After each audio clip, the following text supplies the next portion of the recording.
The Saturn era has always been what you could call an odd era for the Sonic franchise. From cancelled games to cancelled movies, the franchise was having more than a few problems during this transitional period. It was arguably at its most inconsistent during this era, with many different artists, internal changes, and many different stories that all don't really adapt to games that well. I love its aesthetic despite its games not being that solid. But I think my second favorite piece to come out of this has to be the Sonic OVA.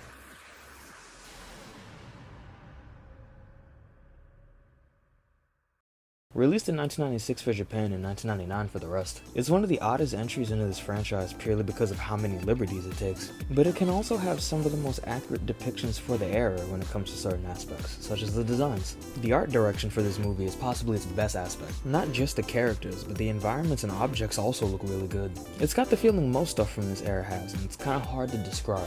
Something about it feels very comfortable on the eyes, but what it does best in this aspect is definitely the character designs. During this period, animated depictions of the main Sonic characters were not the most accurate things compared to the games. Robotnik had a completely different design, Sonic had a mohawk, Tails was brown, and Knuckles had a more inconsistent size than Cannonbolt. While I do enjoy these shows, the design inconsistencies always bothered me a bit, especially Robotnik. So seeing his classic design finally be animated for once is glorious to see. His expressions are great, and they really capture the energy Robotnik should have. It's fun to just see him do his thing sometimes. They didn't all need as drastic of a change as he did, but they all look great as well. Sonic is the classic design you won't stop complaining about seeing, but skinnier and a bit lankier, keeping in with some of the art from the time.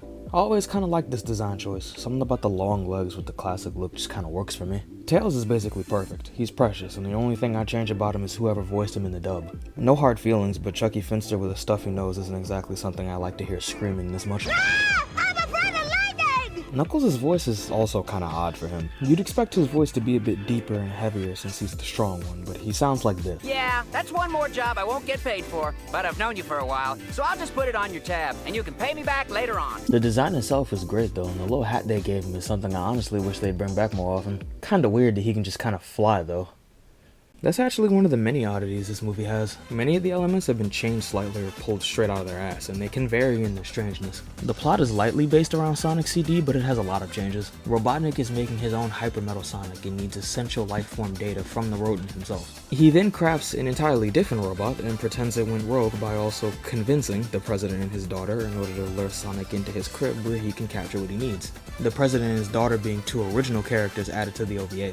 They're both humans, I think, that rule over the land of the sky, which is where Sonic and friends live in this universe. The dub actually adds a bit of confusion to this by calling Robotropolis the Dark Dimension, as if Robotnik comes from a different dimension altogether from everybody else. In the Japanese version, it's made clear it's just different parts of the same planet, but neither really makes it clear why the area is a dilapidated city or how in the fuck it got that way in the first place. This aspect is something I only recently noticed, but for real though, does this have something to do with Sarah and the president being hybrids instead of fully human? Speaking of them, Sarah is a really confusing character for this movie. Not only can I not tell if she's actually part animal or if it's accessories, but she's constantly swapping through what feels like alternate personalities or something. I know that's probably the point for comedy, but it's really confusing how much of Robotnik's plan she does and doesn't know about. Because she just kinda hops in Metal Robotnik without thinking twice about it, but she gets angry whenever he hurts Sonic. I'm just very confused. It feels like they mix a lot of different character types into one just so they could add some fan service to the OVA. This specific part though has always been funny to me for some reason. Tails!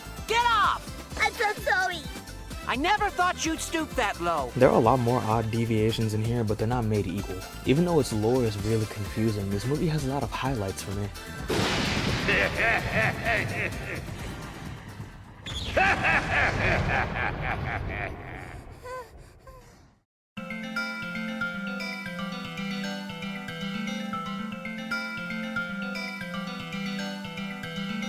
What surprises me about this movie is how it can have so many odd or confusing moments, but also have things that feel just perfect sometimes. As I stated earlier, the art direction is great, but one thing I didn't mention was Metal Sonic. At this point, he wasn't seen much in animation besides this short CD clip that loops in my head occasionally, and his depiction in this is some of the best. He's only activated about halfway through, but every scene featuring him is a highlight. There's the infamous copycat scene, but many miss just how brutally he beat the shit out of Sonic directly after that. The suspense for him is amazing, from the scenes pre-activation that have him just kinda standing there to the bit where I generally thought he was about to kill the owl. And the owl was oddly enough also a highlight. Oh, it's you, Tails. Nice to see you. I have some urgent business with Master Sonic, and that's why I'm here today. You have more important things to worry about now. Your rocket's on fire! getting warm. I only just realized as I was researching for this vid that he's supposed to be blind. I thought this nigga was just out of his mind. He's super out of it all the time, but he isn't in the movie that much, so fortunately that horse gets to rest in peace. He doesn't have a name at all either. He's just referred to as Old Man Owl for a majority of it, but it is my headcanon that he's this universe's version of Longclaw. The fights and running scenes are definitely a highlight. They have the same energy I get from the CD intro, which I also love. The animation feels appropriately fast and chaotic for the running scenes, and the impacts and sound effects they use really feel as devastating as they should. Metal Robotnik crashing through the city and Metal Sonic beating the absolute fuck out of Sonic are prime examples.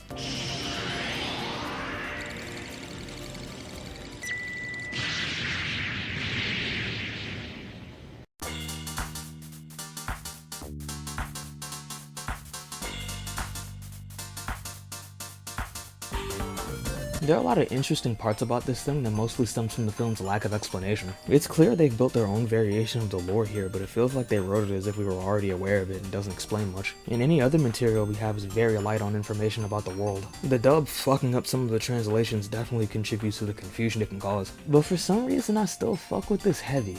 It's got its own vibe that's adjacent to Sonic CD in the Saturn era, but it stands amongst them as its own thing. It's not the best written or acted, but I'm only really thrown off by it in small moments. I'm Knuckles. I'm Sonic's best friend. No, you're fucking not. It's got its problems like everything does, but for me at least, the things the movie does right outweighs the things that it does weirdly or confusingly. It's not some masterpiece, but if you want something weird you can chill to, I'd recommend it. There are some more things I can bring up, but I'm testing a new editing software and don't want this to be too long, so I'll see you niggas next time.